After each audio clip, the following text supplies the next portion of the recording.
బాల్య దినాల్లో నీకేం సమకూర్చాలో ఆయనకు తెలుసు. నువ్వు ఎదుగుతున్నప్పుడు నీకు ఏం సమకూర్చాలో ఆయనకు తెలుసు. నువ్వు పెద్దవాడైనప్పుడు నీకు ఎవరికి జతపరచాలో ఆయనకు తెలుసు. ఎదుగుతున్నప్పుడు, బిడ్డలు కలుగుతున్నప్పుడు ఎలా వారిని పెంచాలో పోషించాలో ఆయనకు తెలుసు. వృద్ధాప్యం వచ్చినప్పుడు నీ జీవన విధానాన్ని ఎలా పెట్టుకోవాలో, ఎలా ఉంటే ఇక ఘనంగా ఉంటుందో అదంతా కూడా ఆయనకు తెలుసు. ఆయనకు తెలిసిన దాని ప్రకారం ఆయన చేసుకుంటూ వెళ్తాడు, కానీ ఎవరిని శాపగ్రస్తులుగా చేయడం. అయితే మరి ఎందుకు మనకు వచ్చినటువంటి ఆశీర్వాదాన్ని మనం నిలబెట్టుకోలేము? మనకి ఇచ్చిన ఆశీర్వాదాన్ని మనం ఎందుకు నిలబెట్టుకోలేకపోతాం? జరిగిన ఒక సంఘటనను మీతో పంచుకుంటాను. ఆదికాండము 25వ అధ్యాయం 29వ వచనము నుంచి ఇలా రాయబడింది. ఒకనాడు యాకోబు కలగూర వంటకము వండుచుండగా ఏశావు అలసిన వాడై పొలములో నుండి వచ్చి, నేను అలసి ఉన్నాను, ఆ ఎర్రగా ఉన్న దానిలో కొంచెం దయచేసి నాకు పెట్టుమని అడిగాను. అందుచేత అతని పేరు ఏదోము అనబడింది. అందుకు యాకోబు, నీ జ్యేష్ఠత్వము నాకిమ్మని అడుగగా ఏశావు, నేను చావబోచున్నాను కదా, జ్యేష్ఠత్వము నాకెందుకని? యాకోబు, నేడు నాతో ప్రమాణము చేయవలెను. అతడు యాకోబుతో ప్రమాణము చేసి అతని జ్యేష్ఠత్వమును అమ్మివేయగా,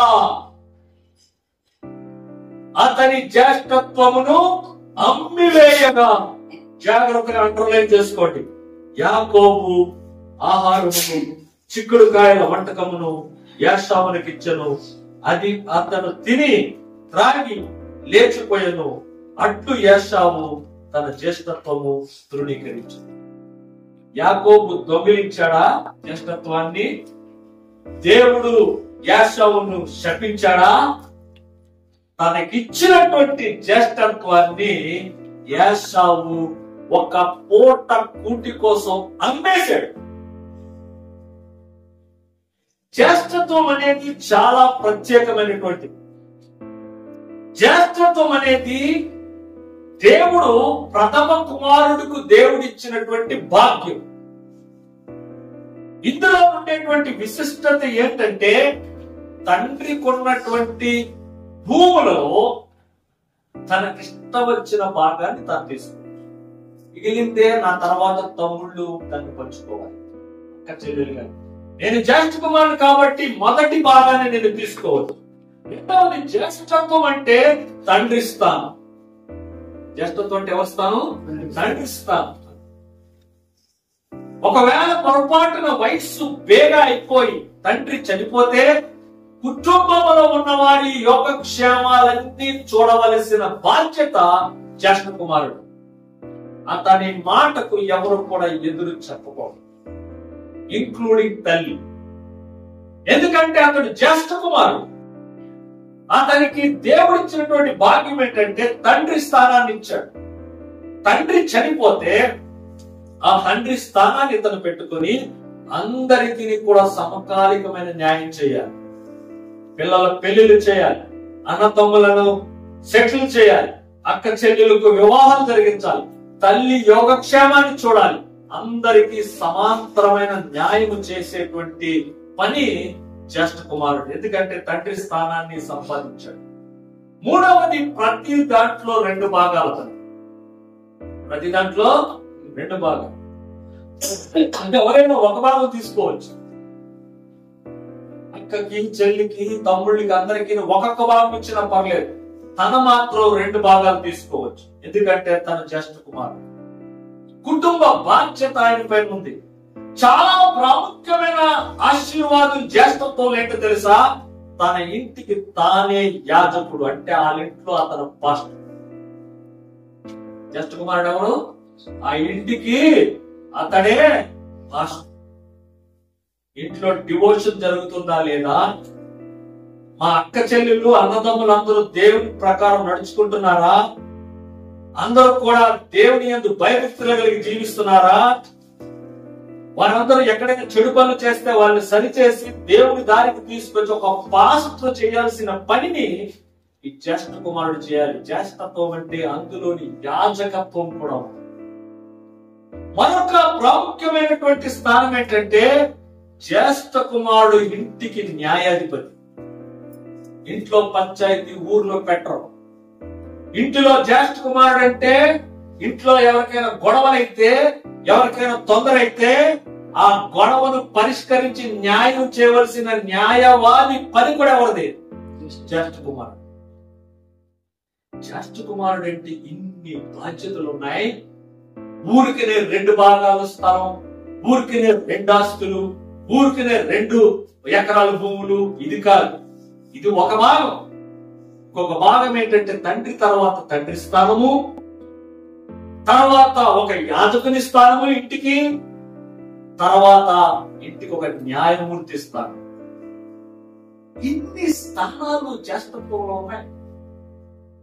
దేవుడు మనకి ఇచ్చిన స్థానాన్ని మనమే అమ్మేస్తుంటాం పనికిరాని దానికోసం. ఎందుకు? పనికిరాని దానికోసం.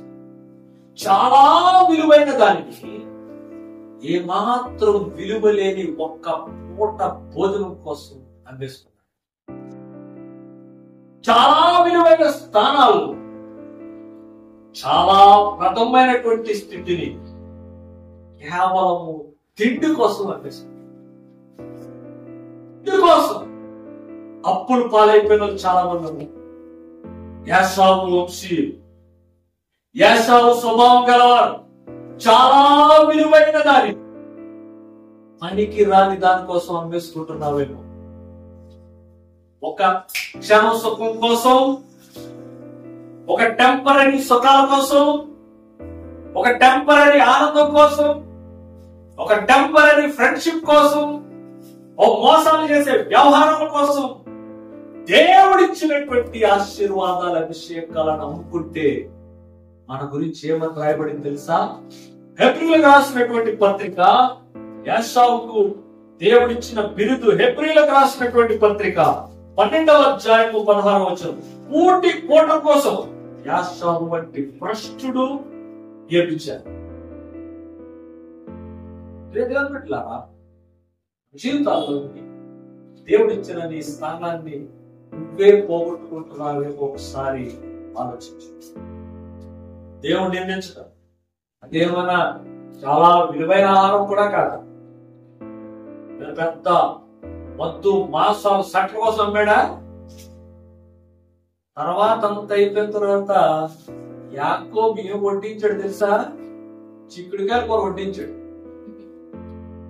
ఇది నా మాట కాదు, బైబిల్ గ్రంథం. జస్ట్ ప్రమాణం అయిపోయిన తర్వాత టమాటా చిక్కుడుకాయ కూరేసి తీసుకునే, ఇదే నీకు చాలు, ఇదే కోరుకో.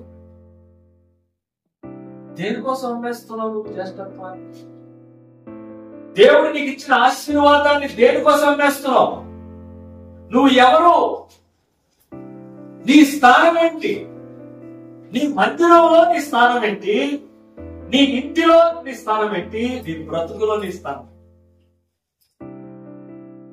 దేవుని ప్రణాళికలో దేవుడు నిన్ను ఎక్కడ పెట్టాడు?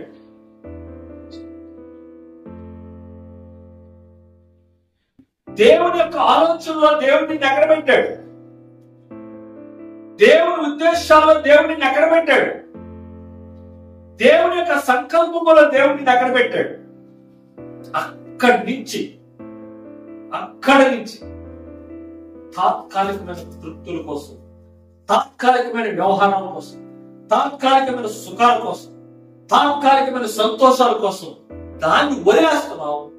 ఎక్కడ ప్రాకులాడుతున్నావు? దేవుడు నీకు ఇచ్చిన ఆశీర్వాదం పైన నీకు మర్యాద గాని గౌరవం లేకపోతేనే నువ్వు దాన్ని సులువుగా ఇచ్చేస్తావు.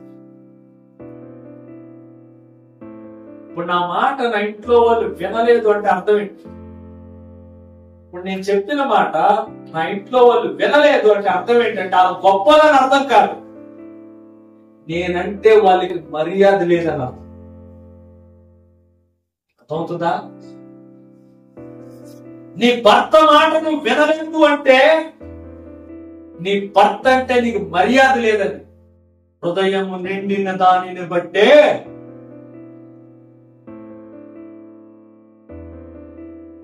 ఇక్కడ మర్యాద ఉంటే ఇక్కడ వస్తుంది, ఇక్కడ మర్యాద లేకపోతే ఇక్కడ రాదు.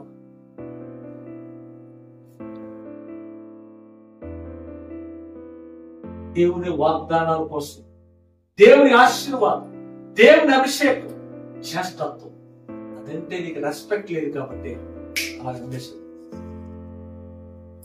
దేవుని ఆశీర్వాదాలు విలువిస్తున్నావా? విలువ దానికి ఇవ్వాలి. ఎప్పుడైతే దానికి విలువ ఇవ్వలేదో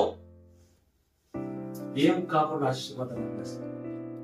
ఏశావుకి దేవుని వాగ్దానం అంటే, దేవుని యొక్క ఆలోచనలు అంటే, జ్యేష్ఠత్వం అంటే ఏమాత్రం విలువ లేదు కాబట్టి అమ్మేయడానికి సిద్ధపడిపోయాడు. He is careless regarding God's given and he is craving for what man made. దేవుడు ఆల్రెడీ నీకు ఇచ్చేశాడు ఆశీర్వాదాన్ని. దేవుడు నీకు కావాల్సిన జ్యేష్ఠత్వం ఇచ్చాడు, ఆశీర్వాదం ఇచ్చాడు, స్థానం ఇచ్చాడు, రక్షణ ఇచ్చాడు, ఏమీ తీసుకోకుండా ఇచ్చాడు, ఉచితంగా ఇచ్చాడు ఆయన నీకోసం. ఇవన్నీ పక్కన పెట్టావు. మనిషి చేస్తున్న దాని కోసం ఏం చేస్తున్నావు? మనిషి చేసిన దానికోసం మనం తాపత్రయపడేది, మనుషులు ఇచ్చే దానికోసం మనం తాపత్రయపడేది. అడుక్కుంటున్నాడు, నాకు భోజనం, నాకు భోజనం, నాకు కూర పెట్టు, చచ్చిపోతాను, చచ్చిపోతాను. దేవుడు ఇచ్చిన దాన్ని పక్కన పెట్టాడు, మనిషి దగ్గర ఇచ్చే దానికోసం అడుక్కుంటున్నాడు. తప్పెవరిది? దేవుడా? ఎన్నిసార్లు మనం ఎలా చేస్తాం? ఎన్నిసార్లు ఎలా చేశాం? దేవుడు ఇచ్చిన దాన్ని పక్కన పెట్టి మనుషుల దగ్గర అడుక్కుంటున్నామంటే మన తప్పది, దేవుని తప్పు కాదు. It's not God's mistake. His focus was on temporary desires. తన జీవితకాలం అంతా తాత్కాలికమైన వాటిపైన, తాత్కాలిక, అంతలో కనబడి అంతలో మాయమైపోయింది. జీవితకాలం అంటే ఆశీర్వాదాలు. అబ్రహాము దేవా, ఇస్సాకు దేవా, యాషావు దేవా అన్నాక ఇశ్రాయేలు ఇప్పటికీ ప్రార్థన చేస్తారు కదా, అబ్రహాము దేవా, ఇస్సాకు దేవా, యాషావు దేవా అన్నారా? ఏ దేవా? యాకోబు దేవా. ఎప్పుడు ఇచ్చింది ఆశీర్వాదం? 6000 సంవత్సరాల క్రితం. ఇప్పటికీ కూడా ఇశ్రాయేలు అదే ప్రార్థన. అబ్రహాము దేవా, ఇస్సాకు దేవా, యాకోబు దేవా. మనలో చాలా మందికి యాషావు మనస్తత్వం ఉంది. ఆశీర్వాదాలు కావాలి అంటే దేవుడు ఇచ్చిన దాన్ని నిలబెట్టు. చాలా మందికి తెలియని విచిత్రం ఏంటి తెలుసా? దేవుడు ఇచ్చినటువంటి వాగ్దానాలు చాలా తేలిగ్గా తీసుకుంటారు. దేవుడు ఇచ్చిన వాగ్దానాన్ని చాలా జాగ్రత్తగా తీసుకో. నువ్వెవరికైనా వాగ్దానం చేస్తే చాలా జాగ్రత్తగా ఉండు. ఊరికనే వాగ్దానాలు చేయదు. మనం ఎవరికైనా వాగ్దానం చేశాము, ప్రామిస్ చేసాము అంటే నిలబెట్టుకోగలిగితేనే చెయ్యి, లేకపోతే చెయ్యదు. నువ్వు చేసి నిలబెట్టుకోకపోతే అంతకన్నా శాపకరమైన మరొకటి లేదు. చెయ్యలేకపోతే నేను ఎవడు చేయమన్నాడు వాగ్దానం? ఎవడైనా నిన్ను అడిగాడా? ఎవడైనా నేను ప్రాధాయపడ్డాడా? ఎవడైనా కాళ్ళాయాలో పడ్డాడా? చేస్తానంటే చెయ్యాలి. చెయ్యడం చేత కాకపోతే మూసుకొని ఉండాలి. వాగ్దానాలు చేసి తర్వాత లబోద్దిమో అని ఏడటం కాదు.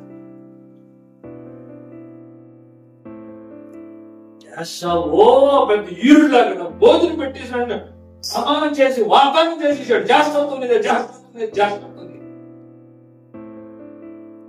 తండ్రి దగ్గరికి వెళ్ళిన తర్వాత ఇప్పుడేం చేస్తాడు? ఆ ఏడుపు ఏమైంది మరి ముందు? ఆ ఏడుపు ఏమైంది ముందు? అప్పుడు అన్నారు కదా, మాట ఇచ్చాను, నిలబెట్టుకోవాలి, మోసుకొని ఉండాలి, మనం తెలిసాం కదా. అప్పుడు తెలీదా? ఇప్పుడే నీకు ఏడుపు. ఒక్కటి లేదా? ఒక్క ఆశీర్వాదం లేదా? ఈ మాత్రం చేయలేకపోతున్నాను, ఈ మాత్రం చెందలేకపోతున్నాను. ఎందుకు ఏడు? నిన్నెవడమన్నాడు మాట? నిన్నెవడు చెప్పన్నాడు ప్రమాణం? వాగ్దానం చేసామంటే నిలబడాలి. ఏసావుకు వాగ్దానాలు చేయడం తెలుసు, వాగ్దానాల కోసం నిలబడడం చేత కాదు. అందుకే ఏసావుని హెబ్రీ పత్రికలో పౌలు అంటాడు, భ్రష్టుడు, వ్యభిచారి. భ్రష్టుడు, వ్యభిచారి. వాగ్దానము చేస్తాడు, వాగ్దానాన్ని నిలబెట్టుకోడు. దేవుడు ఆశీర్వాదించినప్పుడు చాలా నెమ్మదిగా ఉండడం నేర్చుకో. దేవుడు ఆశీర్వదిస్తున్నప్పుడు ఎరగబడద్దు. When God gives you special platform, be humble. దేవుడికి ఒక స్పెషల్ ఇచ్చాడు కదా. ఎంతో మందికి లేని స్పెషల్ దేవుడికి ఇచ్చాడు. ఇప్పుడు నువ్వేం చేయాలి? జాగ్రత్తగా దాన్ని నిలబెట్టుకోవాలి. దేవుడు నీకు ఒక ప్రత్యేకమైన స్థానం ఇచ్చిన తర్వాత ఎగరబడదు, అతిగా ఎగరొద్దు. దేవుడు నీకు ఒక ప్రత్యేకమైన స్థానం ఇచ్చాడంటే ఎరగబడద్దు, ఎగరొద్దు. తన్నును తాను తగ్గించుకున్నవాడు హెచ్చడు. ఏసావులోని తగ్గింపు లేదు.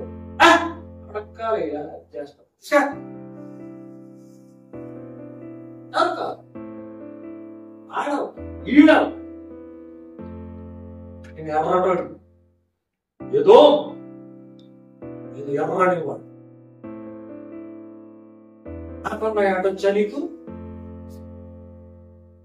24 గంటలు అమ్మాయినకాలు ఉల్లిపాయలు కనిపించుకొని ఉంటావు. నేను అవ్వండి రా, నేను వేటగాడు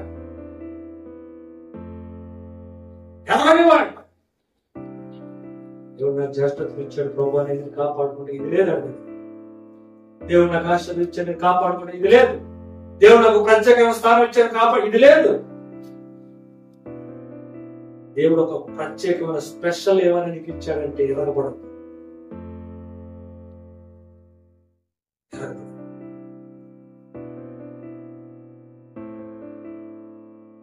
కొన్నిసార్లు దేవుడు నీకు వాగ్దానం ఇచ్చినప్పుడు, దేవుడు నీకు ఆశీర్వదించాడు, పార్షియాలిటీ చూపించాడు.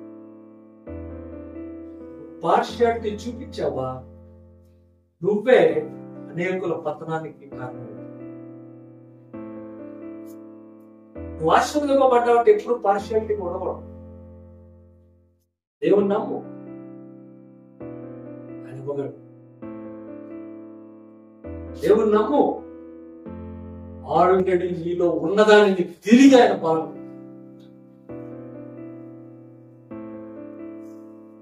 సమస్తాన్ని కోల్పోయిన తర్వాత, సమస్తాన్ని కోల్పోయిన సంస్థలు 2 పిల్లర్స్ దగ్గరికి వెళ్ళి,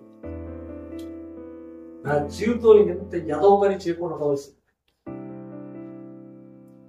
నా మీద వచ్చిన అభిషేకం ఎవరిపైన రాలేదు. సంసోను పైన దేవుని ఆత్మ వస్తే, ఈ కార్టూన్ లో హల్క్ అనే ఒక వ్యక్తి చూపిస్తారు, చూసా ఉంటారు, గ్రీన్ కలర్ ఉంటాడు. ఆడి కోపం వచ్చిందంటే నానా ఉన్నాడు, నా 100 రెట్లు అయిపోతాడు కార్టూన్ లో. సంసోను పైన దేవుని ఆత్మ వచ్చిందంటే సంసోను ఎవడో పట్టుకోలేడు. 100 నక్కలైన ఎడం మీద పట్టుకోలేడు. ఒక్క గాడిది ఎముకతో 1000 మందిని కొట్టి కొప్పేశాడు. అంత బలవంతుడు, అంత అభిషేకాన్ని ఇచ్చాడు దేవుడు. బైబిల్ గ్రంథంలో రాయబడింది, సమూయేలు పైన వచ్చిన అభిషేకం కంటే, సౌలు పైన వచ్చిన ఆత్మ కంటే, ఏలియా పైన వచ్చిన ఆత్మ కంటే, ఎలీషా పైన వచ్చిన ఆత్మ కంటే ఈ ఆత్మ ఎవరిని కూడా అంత పవర్ఫుల్ గా చేయలేదు. సంసోను పైన వచ్చిన ఆత్మ అంత పవర్ఫుల్ గా చేసింది. అంత పవర్ఫుల్ ఆత్మని తీసుకెళ్లి ఎక్కడ పెట్టాడు? దెలీలా ఒడిలో పెట్టాడు. ఎంత అభిషేకాన్ని అనాయింటింగ్ తీసుకెళ్ళి ఎక్కడ పెట్టాడు? దెలీలా ఒడిలో పెట్టాడు. మనము నమ్మకస్తులము కాకపోయినా దేవుడు నమ్మకస్తుడు. సంసోను నమ్మకాన్ని కోల్పోయినా దేవుడు ఇచ్చిన దాన్ని మళ్ళీ తిరిగి తీసుకునే రకం కాదు. దేవుడు ఇలా ఇచ్చేలా లాక్కునే రకం కాదు. కుడి చేతి ఇచ్చి ఎనక చేతిలో లాక్కునే రకం కాదు. ముందు తరపు నుంచి ఎనక తరపు నుంచి పట్టుకుపోయే రకం కాదు. దేవుడు ఒకసారి ఇచ్చాడంటే, అది నీలో ఉందంటే మళ్ళీ దాన్ని తిరిగి లేవనెత్తుతాడు. 2 గోడలు పట్టుకున్నాడు. ఒక్కసారి నువ్వు ఆల్రెడీ నాలో ఉంచావు, నేనే దానిని తీసుకెళ్ళి ఒక వేశ్య దగ్గర అమ్మేసుకో. నేనే దానిని తీసుకెళ్ళి ఒక సుఖాల కోసం అమ్మేసుకో. నేనే దానిని తీసుకెళ్ళి తాత్కాలికమైన సంతోషాల కోసం నేను అమ్మేసుకో. ఒకసారి ప్రభువా,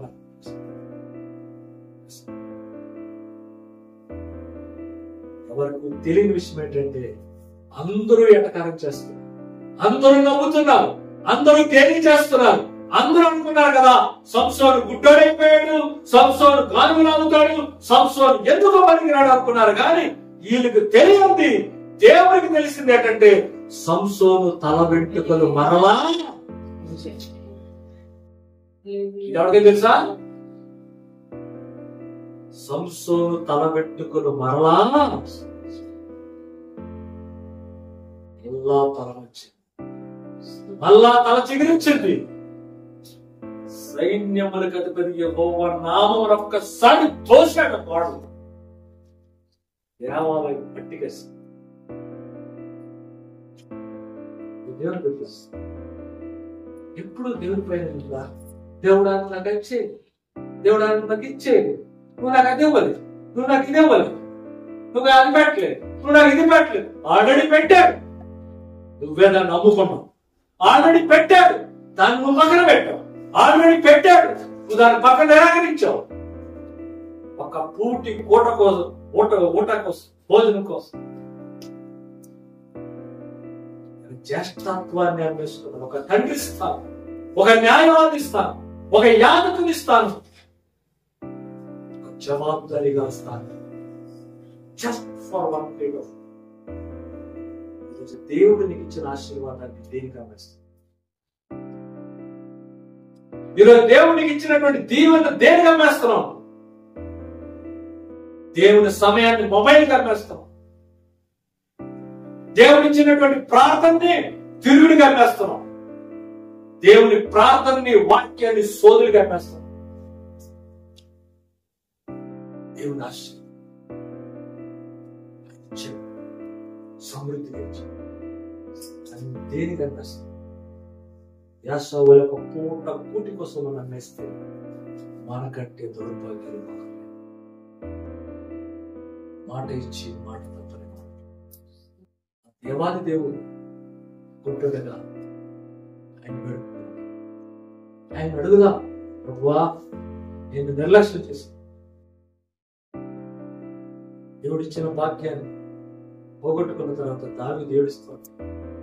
యుద్ధమందు నేను మిద్ది మీద నుండి చూడరాని దృశ్యం కనులగాంచినాను. యుద్ధమందు నేను మిద్ది మీద నుండి చూడరాని దృశ్యం కనులగాంచినాను. యుద్ధమందు నేను, నువ్వు నాకు రాజు చేస్తే నేను మిద్దిలోకి దిక్కుమాలవన్నీ చూశాను. తర్వాత ఏమైంది? లేదు నీదు స్వరము. దేవుని స్వరం కనబడిందా? రాత్రంతా ఏడ్చి కనబడిందా? పండగ తేలినంత ఏడ్చి కనబడిందా? పిల్లడు బ్రతికాడా? బ్రతికాడా పిల్లాడు? పండగ తేలినంత ఏడ్చాడు కదా, మరి బ్రతకాలి కదా.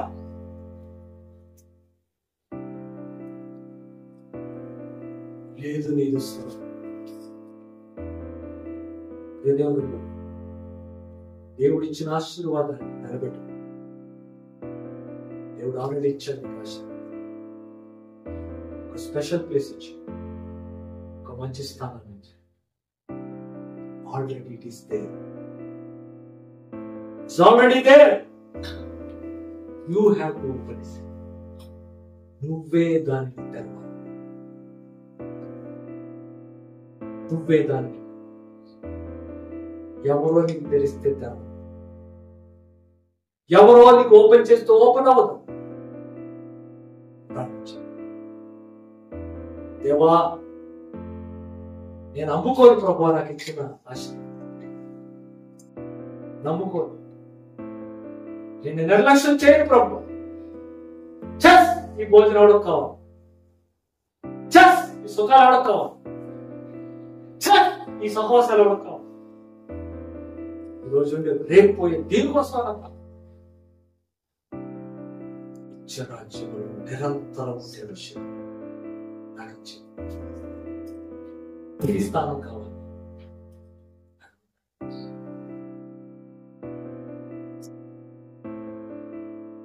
స్థానం జీవితాలను నిలబెట్టే స్థానం.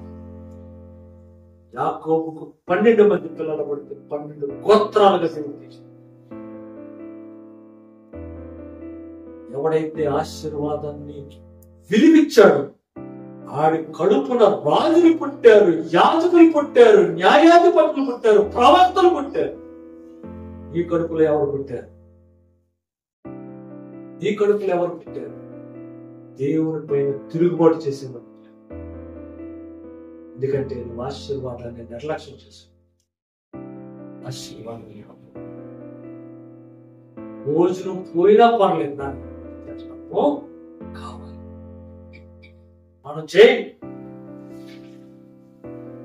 తీసుకునే 6000 సంవత్సరాలైనా రాముదేవా, సాగుదేవా,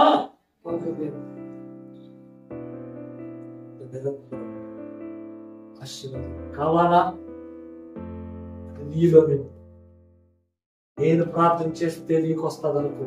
నీకు నువ్వు ప్రార్థన చేసి, దేవా నాలో ఆశీర్వాదం, నాలో పెట్టే ఆశీర్వాదాన్ని నేను తీస్తాను బయట.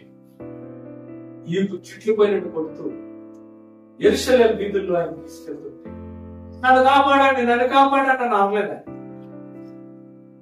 మలారా నా కోసం, మీకోసం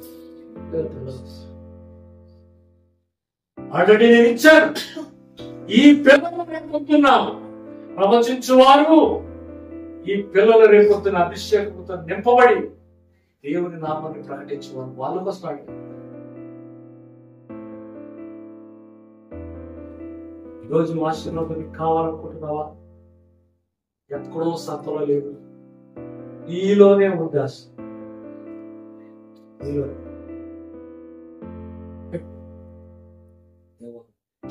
నాలో ఉన్న ఆశీర్వాదం తిరిగి ఒక్కసారి నాకు బయటకు తీసుకో.